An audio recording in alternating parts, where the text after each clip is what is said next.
Hey everyone, Garry Adelman, American Battlefield Trust. I know you like hearing about our opportunities in the Western Theater. And man, now we've got 3 properties in Georgia. We know you like hearing about these as well. We're talking about 2 different campaigns here. We're talking about the Chattanooga campaign in November of 1863, and then on to the Atlanta campaign of 1864. To talk about these properties and show you a little bit of some of these properties, let's kick it over to my colleague Daniel Holt, who's on location. Hey y'all, this is Daniel with the American Battlefield Trust, and I'm coming to you from the beautiful state of Georgia, where today we are seeking to help save 77 acres of battlefield land across 3 different sites at Ringgold Gap, Rocky Face Ridge, and Kennesaw Mountain. Here at Rocky Face Ridge, we have the opportunity to save 62 acres forever. Right now, this area is ripe for residential development, but as you can see behind me, it still houses the remains of the battle, such as this lunette right here. There are another 5 of these on this property in 2 artillery positions that need your help. As of now, they stand as sentinels, holding out against the residential development that is going on at the bottom of this hill. It was here in the spring of 1864 that Joseph Johnston and his Army of Tennessee held out against Sherman's troops in his first opening moves of the Atlanta campaign. They held out for hours until Sherman ultimately used his classic strategy of outflanking Johnston, heading towards Resaca.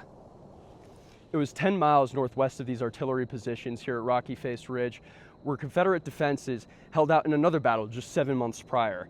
It was there, at Ringgold Gap, where Patrick Cleburne gained his famous nickname of the Stonewall of the West as he faced off against Joseph Hooker, forcing the Union troops back and allowing the Confederate Army to fight for an additional 9 months in these upper northern hills of Georgia.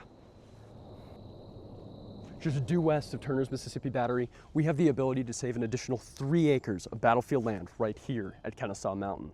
It was in June of 1864 that the 2nd Brigade, 4th Corps, on those very grounds under the command of Brigadier General George Wagner, began his assault on these batteries and positions that you see behind me. It was under the direct command of General William Tecumseh Sherman that this battle came about, but he was facing off against General Joseph Johnston of the Army of Tennessee. At the end of this battle, the Confederates ultimately prevailed, inflicting over 3,000 losses on the Union Army, thus concluding one of the most dramatic chapters of the Atlanta campaign. Many of y'all probably remember Vince Dooley for his legendary contributions to the University of Georgia's football program.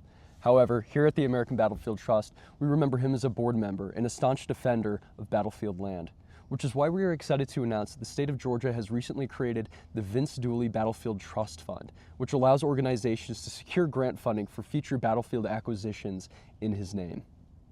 The American Battlefield Trust and his partners have saved over 2,400 acres of land in the state of Georgia alone. However, the battle for land preservation in the state has yet to have been won. Today, thousands of acres still remain inaccessible to the public, but with your help, we can make that change. Thanks, Daniel. There's something about being not only in the right state, but actually at the battlefields we're trying to preserve to really bring it home as to the import of what we're trying to do here in Georgia. For y'all watching, thanks for everything you've already done for us. We hope you can get involved. We hope you'll share this with your friends. And thanks so much for everything you've already done for battlefield preservation and education. Hello, this is Trace Atkins. Get inspired at battlefields.org.